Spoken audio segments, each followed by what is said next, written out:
चीनी बाशिंदों को विश्राम ले जाने वाली गाड़ी बुलेट प्रूफ थी और ना ही बम प्रूफ। चीनी इंजीनियर्स पर हमले से मुतालिक खैबर पख्तूनख्वा पुलिस ने दूसरी रिपोर्ट विफाक को इरसाल कर दी। रिपोर्ट में कहा गया है कि तबाह होने वाली बस दूसरी बस से 15 फुट के फासले पर थी। खुदकुश धमाके से बस 300 फुट गहराई में जा गिरी। चीनी काफिले में शामिल तमाम बसों में सीसीटीवी कैमरे नस्ब थे।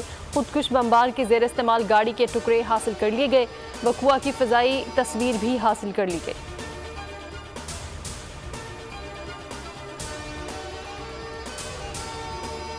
चीफ जस्टिस ऑफ पाकिस्तान समेत आला अदलिया के जजेस को धमकी आमेज खतूत भेजने के मामले की तफ्तीश। तहकीकाती टीम्स को आर्सेनिक पाउडर फरोख्त करने वालों की तलाश है। तफ्तीशी टीम्स का इस्लामाबाद I-10 और रावलपिंडी में न्यू टाउन और कमर्शियल मार्केट के पेंसार स्टोर्स का दौरा। पेंसार स्टोर्स का डाटा हासिल किया। आर्सेनिक पाउडर की खरीदारी से मुतालिक पूछगछ। आला अदलिया के जजेस को मौसूल होने वाले तमाम खतूत में आर्सेनिक पाउडर शामिल था।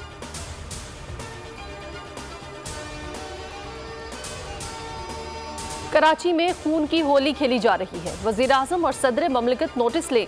MQM पाकिस्तान का मोहल्ला चौकीदार सिस्टम बनाने का ऐलान। फैसल सब्जवारी कहते हैं कि 16 साल से वजारत दाखिला पीपल्स पार्टी के पास है। लंजार साहब, आप पर भारी जिम्मेदारी है, अपनी जिम्मेदारी निभाएं। मुंह खोलने से पहले आंखें खोलें। ख्वाजा जहार ने कहा कि मुबारक हो, सिंध हुकूमत को उनका पसंदीदा IG आ गया। लगता है कच्चे के डाकू में खुशी की लहर दौड़ गई होगी। कराची में रेंजर्स को मुकम्मल इख्तियारात हैं, बाकी सिंध में नहीं है।